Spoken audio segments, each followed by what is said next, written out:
Thank you, gentlemen, and welcome the panel. We've had a number of presentations this morning covering a range of things, right? And embedded in those conversations were the answers to today's question about what is the future of education and skills.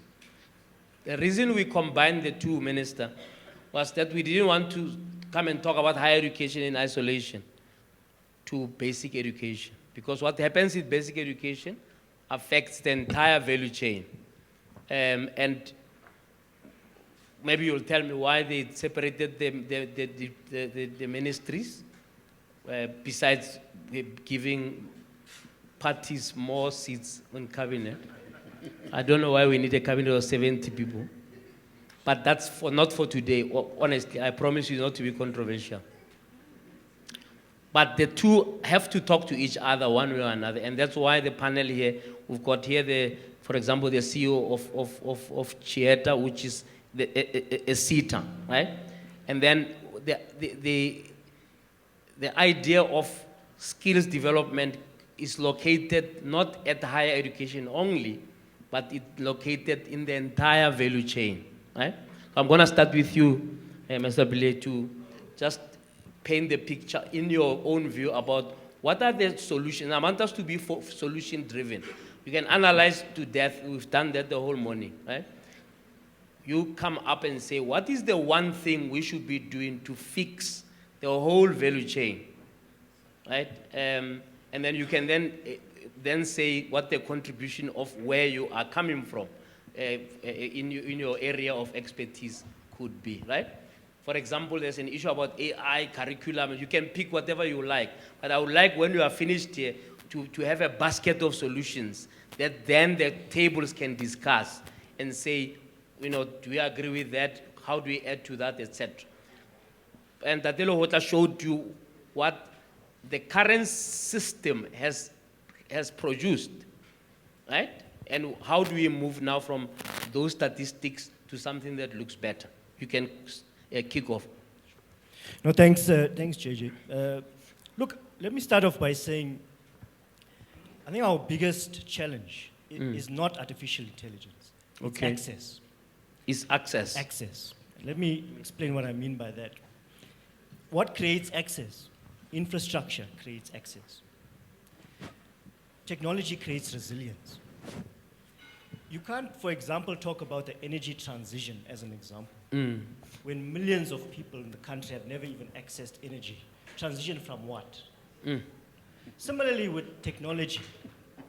You can't talk about digital technologies when someone in rural Babanango has never even seen or experienced an iPad or a cell phone, for that matter. They have no access to data whatsoever. So we have to start at the foundational level, and access is the key to that. How do we go about that? It's investing in infrastructure at the very minimal stages. And that's going into the key problem is really, from a skills perspective, is we've got this digital skills divide. So when we talk about AI, it's not just AI, by the way, it's data as well. Just to give you a sense, in 2020, globally, we produced 59 zettabytes of data. 1 zettabyte is 1 trillion gigabytes. In 2025, we produced 181 zettabytes. That's 3 times the amount of data. So when you walk into a workplace, you have to know how to work with data. A key skill is how to work with Power BI, for that matter. So we've got to then go, back to basics and say, where do we start? We start with infrastructure. So one thing we've done as a chemical SETA, we established smart skill centers throughout the country, especially in rural communities, to increase access to digital technologies. Because your next cybersecurity professional should come from Ojajis Kloof or Fraserburg in the Northern Cape, or one of those areas. So we need to deliberately invest in the infrastructure to create access. So we need cybersecurity professionals, not only from urban communities, digital transformation specialists, big data specialists. So you should be a hybrid professional. You should be a chemist and a data scientist. So that if you can't find a job as a chemist, you can be upskilled or reskilled and become a data scientist for that matter. So with these 9 smart skill centers that we have, and our goal basically is to have a smart skill center in every corner of the country. I chair a committee that's coordinating the work of SETAs, and we're looking at high impact programs to have these smart skill centers in every corner of the country. So you can, instead of doing drugs or alcohol, if you're an unemployed young person, you walk into a smart skill center, you access data free of charge, you access a course at UJ or WITS free of charge, you learn about virtual reality, augmented reality, digital transformation, you get accredited, but certification is not enough. We need to go beyond certification. Yeah. And I think this is what, there's a misconception about what SETAs actually do. SETAs are enablers for job creation. Companies place people into jobs, not SETAs. But what we do is to fund and then create conditions for employment. And so one of the things we've also said is that we need to look at this whole value chain. Yes. Surely we should have a foundational course on AI and data from basic education, right up to tertiary level. So you cannot graduate if you have not done a foundational AI 101, data 101, for example. That will make us globally competitive, because the one mistake I think we're also making, Jade, is that we don't have a globally centric mindset. Someone right now in South Korea is doing a show and tell session on robotics. When do our young people start robotics, especially in rural communities? So I'm not suggesting that we shouldn't focus on TVET education. Yes, let's make TVET education fashionable. We need plumbers, we need welders, etc. But why are welders unemployed on the street, for that matter? It's because we need specialized skills. We need to skill the right generation or the next generation of robotics engineers. Why are we not telling our children to be not just chemical engineers, but robotics engineers or digital transformation specialists, for that matter? Because that's where the world is going. And sometimes I think when we speak to local CEOs versus global CEOs, there's a massive gap here about where the world is going and where we think we are going as a country. How do we fix that? Is it a question of curriculum? And is your assessment that the current curriculum is not evolving after 30 years? I mean, there were big debates just after 94 about outcome-based education and so on. I mean, what happened to all of that? I mean, are you saying that the curriculum is still static if it's not taking into account those skills for the future? Absolutely. So we need to transition to a skills-centered curriculum. A skills-centered curriculum that focuses on the actual skills of the next workplace, not the current workplace. Because the AI revolution is not in the future, it's now. It's happening now as we speak. So you need to be able to work with data and AI and have those foundational skills. So it starts with a skill-centered curriculum, first and foremost. Combine that with this hybrid professional that must leave, entrepreneurial skills, so that if you don't find a job, the days of going to school and looking for a job are over. You need to be able to, if you can't find a job, create a job. How do you create a job? Well, if I've got a set of skills in AI, I can perhaps start an app, get involved in other types, and create employment opportunities to sustain me whilst I'm looking for other opportunities. So I think we need a whole revamp or overhaul of the whole system. But a fundamental focus has got to be on a digital future, and not just talking about AI, but also providing access, infrastructure access at the very foundation, especially in rural and poor communities, so that no one is left behind as we advance to this digital revolution. Wonderful. Round of applause there for the CEO. Mr. Van, let me come to you. Just weigh in on the issue of curriculum. I know that you guys have very strong views, particularly following the Bella Act and all of that. Weigh in on the curriculum, given what he's saying, because it looks like the focus there is less cultural and more digital. And maybe there's a marriage of the two somewhere. Thank you, Professor 2323. Use mine. Thank you. Thank you. Thank you, Professor JJ. It's such an honor to be here and discuss together on how we can take education forward. And I would share a few thoughts which I think would also coincide with the previous speaker's points. There are two basic points, and we are now talking about what type of solutions can we practically say there. So I want to mention 2 points for discussion. And this word I'm now going to use has been mentioned a few times in passing. And that word is language. Language. The empowerment of mother tongue education should not be underestimated. I did a court case in KwaZulu-Natal for a community that was suffering in the sense that they have 140 to 100 children in school, and it's a 0% matric pass rate from 1996 up to now. And during our consultation, I asked the teachers, how do you teach? How is it that they achieve a 0% pass rate? And he said to me, he explains the content of the curriculum to them in English, in Zulu, and then they understand. But then they must write it again in English, and there's a disconnect.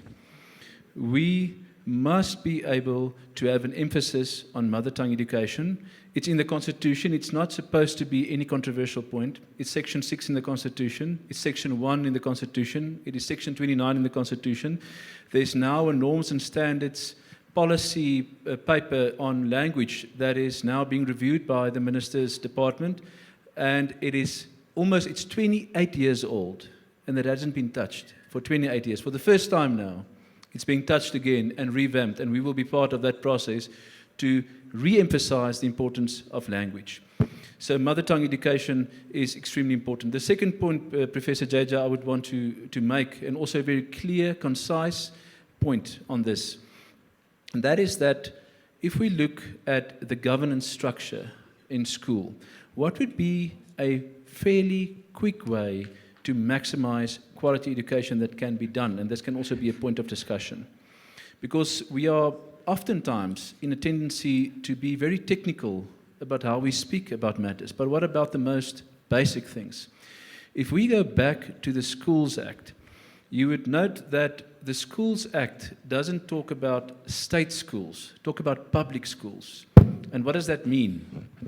There's a difference between a state school and a public school. A public school means there's a joint partnership between the department or the government and the surrounding community. If you would ask me what's the primary reason why certain schools are successful and certain schools fail, is the schools that fail or are unsuccessful are those that the balance is off. Because the centralized state is very far from where those 24,000 public schools are. And when you see public school, it means that we've got a common ownership that we have for the schools. It doesn't belong to the state, but it doesn't belong to the community either. There's a common purpose in the governance structure, and that balance has been tipped off. That balance has been tipped off where parents don't feel there's enough resources being allocated in the school. There's no incentive for the community to support the school. And what should that proper balance be able to achieve? That proper balance should be able to achieve that when you are a teacher, your primary concern in your environment is to be able to converse and to convey quality education to learners. When you look at the learner, the environment of the learner should be to be able to receive knowledge, and we must complete that pipeline. We must complete that pipeline from school to the workplace. You must be able to deliver a finished student in matric to be able to enter the workforce. So if we see education as a pipeline, we've identified many leaks in this pipeline. And language and the following of a proper governance structure to reset it back to the Schools Act would be two very basic points that I would think we can also discuss and give feedback a bit on. On the curriculum, we can merely say that when we have a structure that reverts only to all the curriculum and all the material, we will fall behind because we've got a double-issued crisis in the country. On the one side, basic education is not yet it's not corrected. It's still in a dire state. We don't need to repeat the statistics. On the other side, the education world is moving very, very rapidly. So we are losing speed double time because of this disparity. So to get the basics right in governance and to have the curriculum set for us to have students or matriculants that can enter the workforce with the right set of skills would be paramount. And the good news is all of this is achievable, but where we are now, the gap is very, very far. Thank you, Professor. Thank you very much. Round of applause there. Just quickly, I mean, How's the temperature now on this whole issue of language, of mother tongue education? I mean, are you happy with the regulations that the minister has put in place to, in a sense, calm the waters around the Bella? Just are give us the latest. We are still not happy with the Bella Act, if you want to know. But we have been engaging. There was guideline published. And Yeah. all that we say that needs to be achieved, Professor, is, Yeah. is that balance between the department and the school. Yeah. And Afrikaans is actually an act of decolonization. If you look at the roots of Afrikaans in 1875, the British Empire said, we must become like them and we must speak like them. So through language, we were able to advance also through education. Yeah. But we need a more directed approach on the matter of language and quality education. Yep. Wouldn't that be to rewrite history a little bit? Because the Afrikaans itself had its own colonization of a special type here. So you fought colonization of the other people, the English, and then you decided to do your own with us in 76. Isn't it? I mean, No doubt. So I would Yeah, say, sure. I would say that where we are today, yeah. what we can say is, if you can agree that Yeah. language is something that empowers and need to be pursued, that is something that we can pursue Absolutely. today. And I think Afrikaans can serve as an example of how to do it. For the other languages. And for the other languages. And we are a very strong proponent of that. And Yeah. will participate anywhere and have participated at Yeah. Pansat and all the rest. So mother tongue education for all Yeah. languages, very strong proponents of it. Yeah, if it should be an example, I'm sure you'll agree with me, to be redeeming itself, because it was trying to, in a sense, belittle the other languages, and that's why 50 years ago these kids said, no, we can't do that. Absolutely. So I suppose we need to look into the future to say, how do we integrate? I liked what the other professor earlier did, Professor Meyer did, to show the rankings of how languages are used. And in fact, it shows there that Afrikaans is one of the big languages that are being used. And I'm not sure, I don't think anybody has argued that it must be put on the side. In fact, on the other extreme, the other languages are often sort of used as peripheries. I mean, there was one PhD in Setswana from a Northwest University based in a province where Setswana is mostly spoken. But I think this is one of the things that we need to be discussed in the groups. How do we ensure that the language thing doesn't then become an exclusive terrain and it's now seen often as Afrikaans speaking for itself, and instead of speaking for all the other languages? Please go ahead. The mic is off once again. No, just the last point of Yeah. language, Professor. It's in Afrikaans' interest Yeah. that of other language being uplifted as Yes. well. And it's in our common interest that we work together on that. Yeah, absolutely. Thank you so much. Let's give him a round of applause there. Mr. Masemula, there's an issue about mathematics education, right? I liked what Mr. Pilede talked about, a digitized curriculum, skills-based curriculum, right? And if you look at AI and all of this Internet of Things and so on, mathematics and science are going to be at front and center. What's your assessment? After 30 years of all of the iterations of the curriculum from primary into higher education, are we left behind on the science and maths arena? Thanks, Prof, for asking that question. I'm from T South Africa, one of the entities that have been founded by private sector-led executives. Dr. Futim Towa is here, Dr. Mutumang is here. Let me acknowledge them for the great work that they have done. We came into existence in 2009, 17 years in the space. And that was just 2-3 years after 2004, when our South African democracy was 10 years. And there was some real look back into what the economy is like and what growth is. And what was found at the time, Prof is here, will tell you that there was jobless growth. And through ASGISA, the Accelerated Skills Growth Initiative of South Africa, it came imperative that we need to scale up the skills sets, more particularly in math and science. So we Yeah. then felt that let's start Teach South Africa. Fast forward today, I mean, mathematics has continued to be a challenging space. If you look at the enrollment numbers, the stats speak for themselves. With the advent of mathematical literacy, we've found that there are more learners now that are doing mathematical literacy than pure maths. If you Yeah, looking what at- was the reason for the distinction?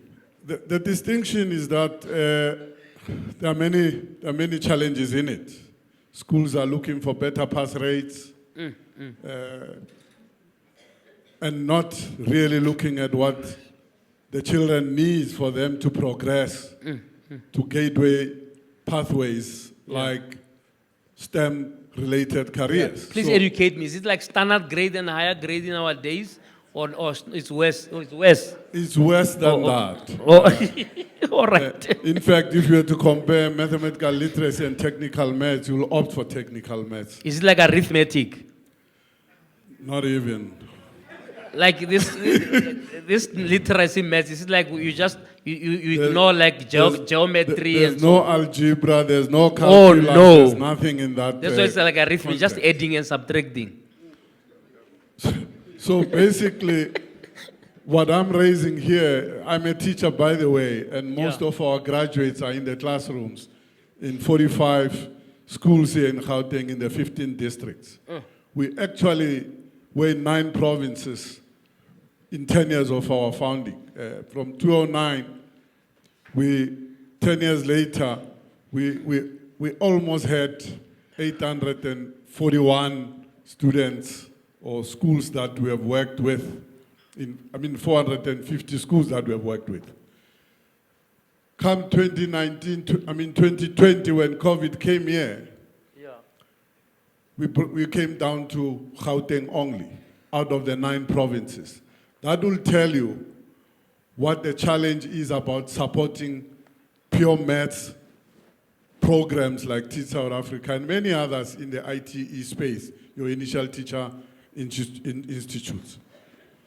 I'm raising this issue because as a country, whether from private or public or government, we are not working as partners, public-private partners. And we're leaving very good programs to soldier on their own. And thanks to those that have supported Teach South Africa to date, and the Gauteng government in particular that is still keeping us in the classroom, we needed to scale down. We went to scale 9 provinces. We came down to 1 province to get things right because of actual funding. So Are you working with basic education at all at a national level? we had an MOU with with DBE in the 9 provinces. That's where we are. But currently, that MOU is sort of inactive in that you don't have any support to scale up to the other province. You rather keep your knitting to where you can manage with the funds that you are having. And we are calling, of course, President yesterday on the 16th, he said private sector come to the party. Yeah. And I mean that is deliberate. NGOs like ourselves, many other GTIs and so on, needs that private sector support. If we are to change the numbers that are going into maths lead back into maths, we need the kind of graduates that we are recruiting from university, mostly in BSc degrees in all its forms, that have strong maths and physics and English, to teach in grade 8 and 9. Deliberately so, because when you get to grade 4, the children changes, the language issue kicks in, they start learning mathematics in English, and that transition becomes very difficult, such that the ones that comes into grade 8 and 9, which is where we are, have serious backlogs in mathematics. And that's why Teach South Africa is saying, these maths and science graduates, top end that we compete with other corporates to attract from universities, to go and teach grade 8 and 9, is really to support the strategy on TVETs and vocational institutions. So that if children don't proceed to grade 10 to choose maths and science as a pathway study, they can go through to vocational institutions or community education institutions. Unfortunately, now most of the qualifications they are whittled down from 1,400 to about only 600 remaining, which nearly tells you that the relevancy of those qualifications is a problem, and that's something that also the country needs to fix. If you don't have proper maths, you are not even going to enter any gateway pathway subject in university. So where are we taking our children? And I think a lot more that we need to do is more maths, more maths, more maths, more money into maths and science, so that we give these children an opportunity in So what the would way. be your proposal for a solution? Are you saying get rid of Maths Lead? I will say so. Completely. I will say so. I mean, when Minister Mtsekga was there, the unintended consequence was that pure maths suffered the advent of mathematical literacy, and we tried to reduce back across the province. I know Mpumalanga did that. They started gatekeeping learners not going into mathematics. That was the only province that really succeeded in that space. Yeah. But today, I'm a principal of Mshukandamo Secondary. Yeah. I have 340 grade 10s who are starting to choose mathematics there. Out of the 340, 180 is doing mathematical literacy Instead of maths. instead of maths. Yeah. So you're And saying if- get rid of it yeah. so that it's no longer a choice. It's no longer a choice. Everybody must do maths even if they fail it. And if you just take that school, one as it is, in the 22,000 schools that are there in the country, Yeah. and the numbers are the same like that, it will tell you that mathematical literacy is actually obliterating maths. There are 400 schools in the country that are identified today not to be teaching mathematics at all. So what's your plan to get this to happen? Do you have a paper? Is there a draft legislation? What besides talking about it, any plan at all? And the minister is here. We don't have a paper at it, but what we are saying is we are an intervention that is focused in helping the basic education, because we cannot take over from them being a very small entity. But we are saying legislation can buy you out. I mean, for now, you'll get saying you can no longer put a teacher in front of a class who does not have a qualification. Yeah. And that, for me, is not true. If you are an intervention, you don't have to be forced to come into a space that you are not initially designed to. Yeah, okay, But you can make a very serious impact. Yes, but at the policy level, you are saying get rid of maths lead, Get- focus the kids on real and proper maths, Real and proper maths. and then give the capacity to teachers and whoever else to support them to pass. Exactly, that's my point. All right, okay. Thank you. Thank you so much. Tate Khoza, wrap it up for us. I want you to just focus on the gap on how our education system is structured to encourage more job seeking rather than job creation. So this whole entrepreneurship issue, right? Understand, and I'm speaking under correction because I'm not a curriculum specialist, that we seem to have introduced entrepreneurship as a subject at matric. Is that effective? Do you find that's taking root in the basic education landscape?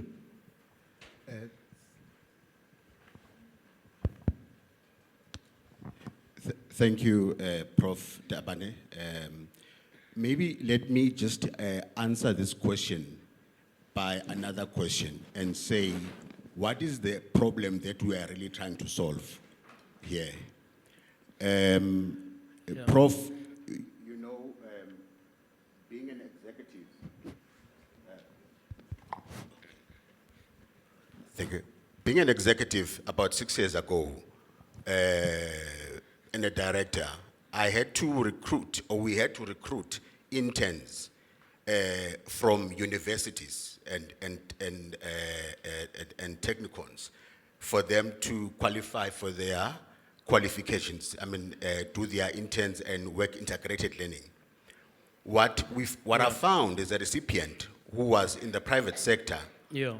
All those interns, when you speak to them, let's talk about the subject of supply chain, maybe logistics. If you ask the intern about a wagon or rail, they don't know what you're talking about. Yeah. They just don't know what you're talking about. Now, my question was, well, let me go deeper. I engaged one of the institution in the northern Zululand, and I went there and visited, spoke to the professor. I said, I would like to see your team that is teaching these graduates Yeah. that are coming to us. And only to find that, Prof, none of them, out of 16 or 18, none of them have ever been to the industry. So what are they producing?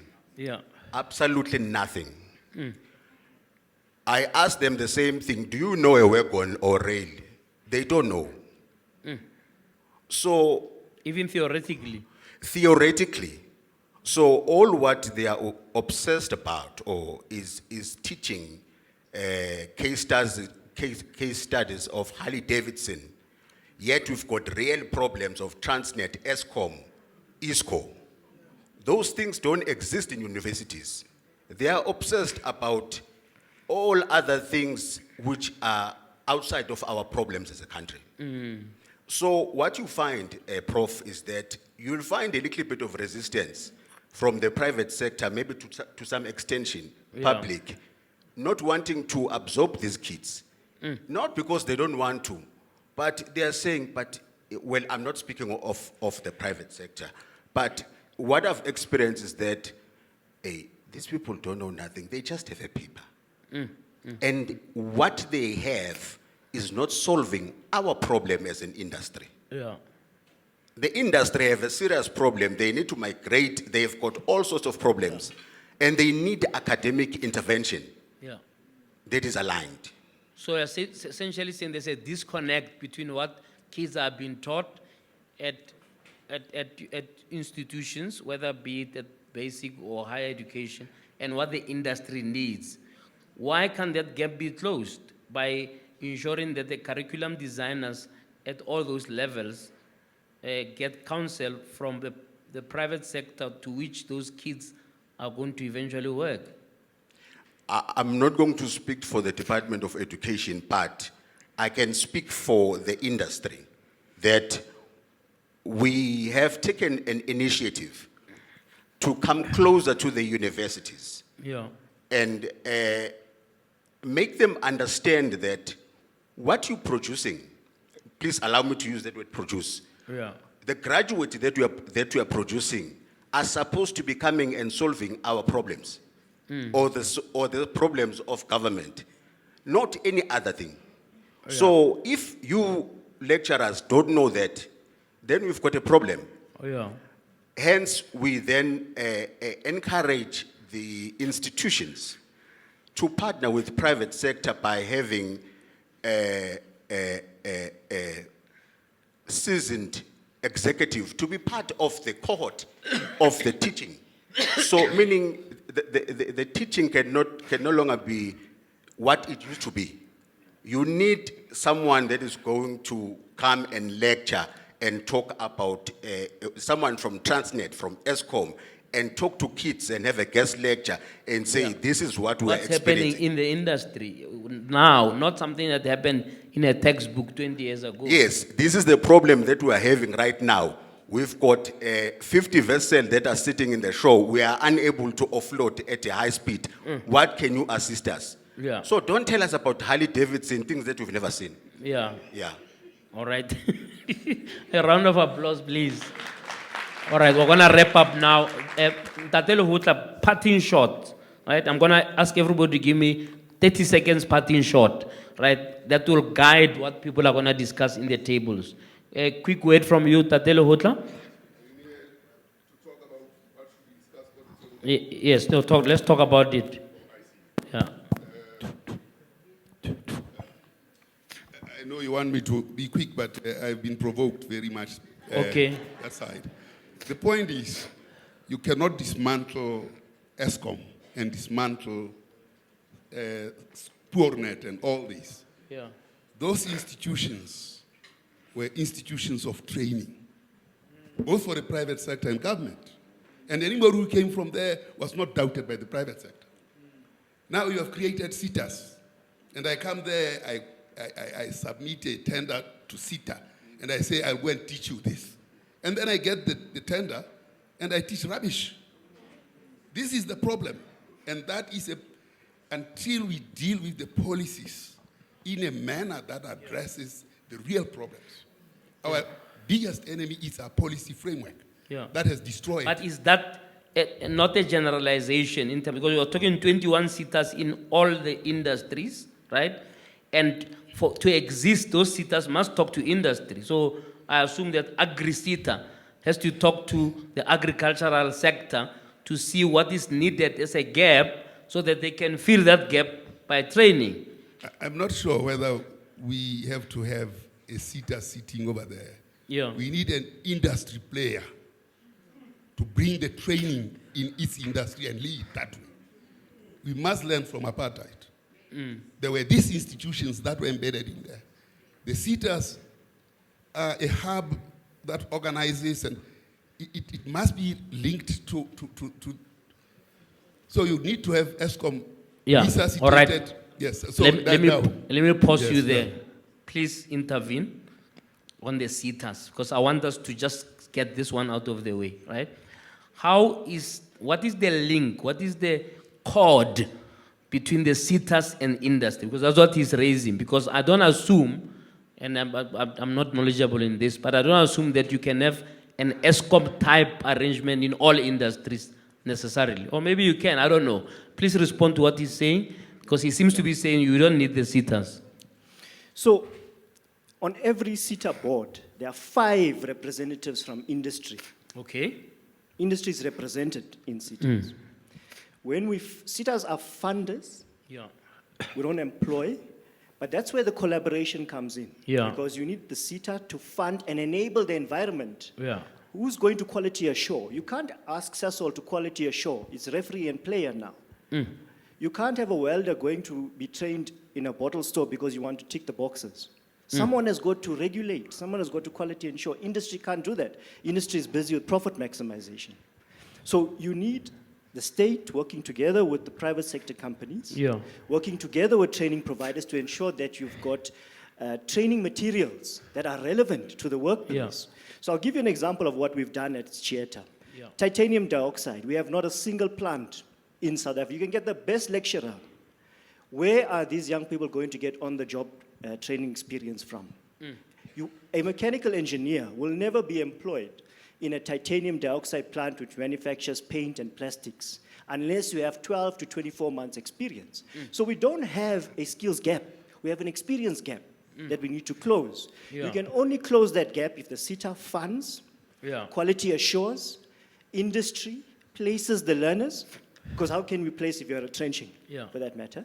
And you have the skills development providers having the training. Can you address his ESCOM example, though? Well, that's big business. What about small and medium enterprises, for that matter? Okay. So we have training academies.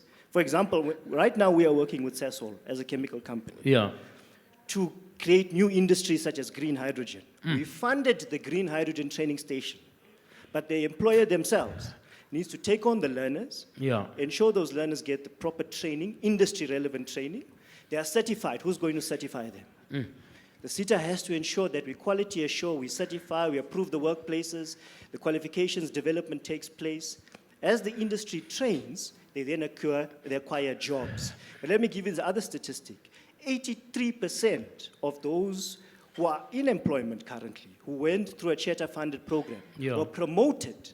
So what about promotions into higher offices so that our locally skilled workforce is able to take up senior management positions and address the senior management challenges that we have currently? So the ecosystem needs to function. All actors must play their part. If one actor is not producing the results, that's when the system will collapse. Dr. Luhut, I think that makes sense. No, it does, but the point is, if ESCOM had a training center, and then you privatize it, training is no longer a key issue. But when it is under the state and Mark my words. They say they have not privatized it. They've broken it into pieces. Spoornet had a center of training. And if these main industries have training centers, that's where you deploy people to go and train, get trained. And then the private sector doesn't doubt Yeah. the person who comes from there. All That's right. how apartheid dealt with these things. You want to And I'm comment? saying we have not copied good practice from apartheid. We have thrown it All right, out. let me, there's a burning remark here behind me. I thank you, panel, for insights, and I like both where Prof. or Dr. Lehutla is coming from and Mr. Pillay as well, because SETAs have been made necessary by the flight of big industry in the country and the ineffectiveness of the SOEs in absorbing the very learners that we need to be accommodated and trained.